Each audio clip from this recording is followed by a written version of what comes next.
instabilité, coup d'État, junte. C'est ainsi que l'Occident voit le Sahel. Mais pourquoi l'adoption du modèle politique occidental après l'indépendance a-t-il été un échec pour cette région? Simplement parce qu'une souveraineté bâtie sur la Constitution française de 1958 est un héritage colonial imposé et un gâteau empoisonné. En 1960, la France et ses colonies de l'Afrique de l'Ouest ont procédé à une séparation à l'amiable, aboutissant à la naissance des pays comme le Mali, le Niger, le Burkina Faso et le Tchad. À la différence du Vietnam, 9 ans de guerre sanglante, et de l'Algérie, 8 ans de combats acharnés, ces nouveaux États ont obtenu leur indépendance sans effusion de sang. Mais cette indépendance en apparence facile cachait son lot de difficultés. À son départ, la France a offert sa constitution de 1958 comme cadeau d'adieu aux nouveaux États. Résultat, ils ont voulu reproduire à l'identique le système français, y compris les élections présidentielles.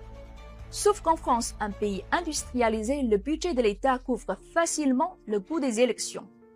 Pas au Sahel, l'une des régions les plus pauvres du monde. Une simple recherche sur Internet donne des résultats étonnants. Ces États avaient besoin du soutien financier de pays étrangers pour organiser leurs élections. Est-ce que les pays donateurs ont influencé les élections? Ce n'est pas notre sujet aujourd'hui. Mais le fait qu'un pays ait besoin d'argent étranger, pour ça, c'est vraiment étrange. C'est comme si vous deviez emprunter de l'argent pour faire un check-up médical.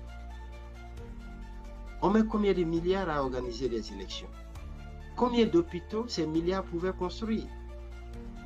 Quand la population peine à satisfaire ses besoins élémentaires, des élections coûtant des millions d'euros apparaissent comme une aberration.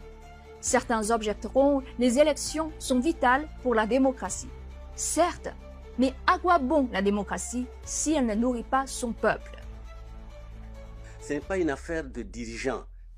Ce sont les peuples qui sont fatigués de la situation dans laquelle ils sont. Et aujourd'hui, plus que hier, nous sommes décidés à changer de vie. Nous ne pouvons plus continuer comme ça. Il n'y a aucun avenir pour nous dans ce système-là. M. Karimou touche juste. Le problème, c'est le système politique. Revenons en 1960. À la veille de l'indépendance, l'économie du Sahel était toujours basée sur les cultures coloniales.